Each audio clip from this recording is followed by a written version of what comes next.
With Slammiversary just a week away, it always makes me want to go back and watch some old TNA Impact and pay-per-views.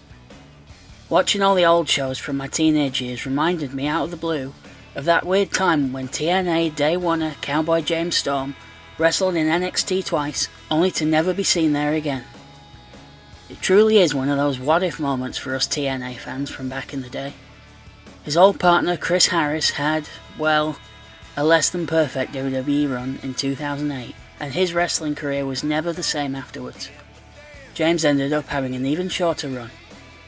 Following the life and times of Braden Walker, it was even rumoured that WWE was refusing to hire anybody from TNA, so it felt like many talented wrestlers would unfairly never get their shot, just because of the route they chose. But thankfully, that stance was dropped over time. What makes Storm's two-match run even stranger was if you only watched NXT and knew nothing else of the Tennessee Cowboy, you'd assume that this was going to be a new star coming in hot, like so many others had around this time. He was pushed fairly hard twice, then disappeared. So what happened to James Storm's time in WWE? It's worth bearing in mind too, that 2015 NXT was very, very different to what we know that brand as today. The show at this time was a 1-hour format, taped in bulk at Full Sail University, and aired on Wednesday nights only on the WWE Network. It drew a frankly more internet-savvy fanbase, who were more likely to follow wrestling outside the WWE bubble rather than Raw and SmackDown fans. This was perhaps furthered by NXT around this time, featuring many of the top indie names that had recently been signed, like Finn Balor, most associated with New Japan, Sami Zayn, a Ring of Honor and PWG guy, and even Samoa Joe, an ROH pioneer who had spent over a decade in TNA by that point. James Storm walked through the curtain unexpectedly, but I'm willing to bet that most fans watching NXT at that time knew who he was and where he'd come from. On the October 21st, 2015 episode of NXT, Storm would take on Danny Burch, who in his second run in NXT would achieve some success, but at this point was mainly an enhancement talent. Back at the time, I assumed that Storm must have at least been close to signing, if not already, as they used a theme song that very much suited him. The lyrics even referred to somebody waiting a long time to take their moment, which was very relatable to Storm. Again, to put the time frame into context, NXT had some banger themes for their wrestlers that really suited their characters. Sasha Banks and Bayley in particular come to mind. In researching for this video, I discovered that the music was actually from a library, and not at all custom made. But well done to him for finding such an applicable song that fooled me. Given that Storm had spent many years wrestling in Florida, when he steps out onto the stage, the crowd goes absolutely wild for the Cowboy. One thing that is obvious when the bell rings is that Storm fits right in and looks like a star, and the crowd even treat him as such, chanting "You belong here." I mean no disrespect to Danny Burch, who I saw wrestle live recently under his other ring name Martin Stone in 1PW, and I'm a fan of, but by comparison he looks a bit like a creator wrestler from the 2K games. He even entered to some generic music that's actually used in the 2K games. Storm would make short work of Burch, pinning him after hitting his original finisher, the 8-second ride, a sort of spinning slam bulldog thing that wasn't as good looking as the Eye of the Storm, a spinning powerbomb that he had previously used. Surprisingly to me, I looked at the Observer report of this and well, Dave wasn't impressed. He calls it actually hilarious how much the crowd reacted to him. How dare this Florida crowd like someone who has wrestled in Florida regularly for about a decade at this point.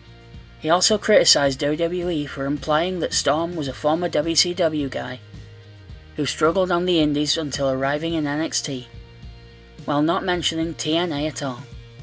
Which is sort of a fair point, as everyone watching the show at the time would have known him from TNA, and knew this wasn't exactly accurate. As best I can tell, Storm wrestled a few enhancement matches on WCW Worldwide in 2000. Though unlike AJ Styles and possibly Christopher Daniels, I'm not sure he was actually signed for them. He then dissed Storm's new at the time long tights, because he claimed that they accentuated his gut. Personally, given that for years at this point Storm's gimmick had been associated with heavy beer drinking, I let that slide a bit, as you wouldn't expect that character to possess a six-pack. Well, you would, but not that kind. One thing the observers of the time made me realise was that because of the taped nature of Impact, James Storm was still on their TV shows while in NXT. 1 week after his babyface NXT debut, he was on TNA Impact as a heel wrestling Abyss. On the same night's October 28th NXT episode, he did a promo talking about how he was now part of NXT. Dave Meltzer noted that this promo came as a surprise from Storm, who wasn't actually at the tapings following his debut, maybe a sign of things to come. Despite this announcement by Storm on October 28th, he would not be seen or mentioned on NXT throughout November. He would next appear on the December 2nd show in a match with another wrestler familiar to the NXT crowd, Adam Rose. The former Leo Kruger is a fascinating story in himself, as a performer who was on the chopping block until he found a gimmick that worked so well in NXT, but was never given the chance it should have on the main roster. By this point, they turned him heel and removed any part of him that the fans liked, even having him come out to his old music and having him swipe it away like someone on Tinder, so I'm told. Unlike the first match, this time James Storm made short work of an established WWE star, one low on the totem pole, but an established star nonetheless. Big Dave was at least a bit more complimentary this time out, noting that Storm looked to have lost a few pounds and had a star aura about him. This would, however, end up being the end of James Storm's run in NXT. But why exactly? Well, I'm sorry to say, and I hope I haven't built this up as too much of a mystery, but the answer comes down to the almighty dollar.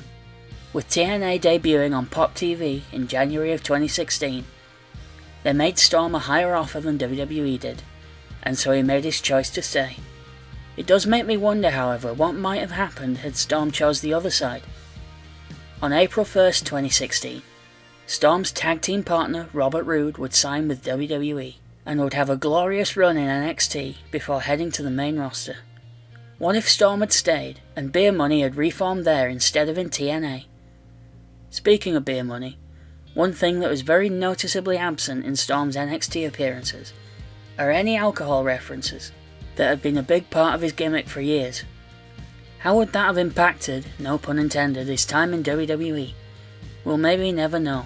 One thing that seems to be for certain though, is that we were likely never going to hear Long Necks and Rednecks playing in the WWE arena.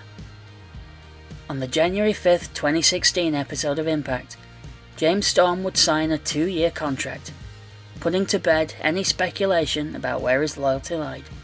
He also briefly reunited with Bobby Roode in the frankly thrown together tag team of Beer Money that TNA fans had grown to love. Admittedly, I am a bit biased, as I still have a lot of love for those early years of TNA and the wrestlers who entertained me when WWE did not. I do, however, feel like James Storm, with or without Robert Roode, could have had a decent WWE run had he chosen that path. I'm not saying he ever would have won the big one, but he could have had a respectable run in the company. He certainly has the character and the experience for it. One thing that I didn't know until making this video is that in 2020 he apparently had another shot of getting into WWE. At the time he could regularly be seen on early episodes of NWA Power, long before that show came to resemble another Billy Corgan creation, Melancholy and the Infinite Sadness. In an interview with Pro Wrestling Sheet in 2021, Storm claims that he was scheduled to return to WWE right after WrestleMania 36, the one that would ultimately be held in front of no fans in the Performance Center. Storm also talked about getting into great shape for his start date, but the pandemic put his and many other careers on hold. Given how many wrestlers WWE would go on to release during the pandemic, it maybe shouldn't be a surprise that they weren't hiring many wrestlers through this time. So Storm missed out on his shot. Storm notes that Paul Heyman, who was high up in Raw Creative at the time, was the one who wanted him. But by the time the pandemic was over, Paul had a new role alongside his tribal chief. But this is still one more reason to respect the wise man. To be fair to Billy Corgan after that joke I made, Storm goes out of his way to say that Corgan was prepared to let him out of his contract with NWA to go to WWE, something that he's also done with other wrestlers who wanted to move elsewhere. Regardless, Storm has had a career worth remembering. While he holds the record for the second shortest TNA World title reign ever, at just 8 days, the Creek Swimming, moonshine sipping, deer skinning, beer drinking, Johnny Cash listening rebel continues to wrestle on the independent scene. And if you miss him in your town, to quote him, sorry about your damn luck. Thank you for watching yet another wrestling channel. If you enjoyed this, please comment, like or subscribe.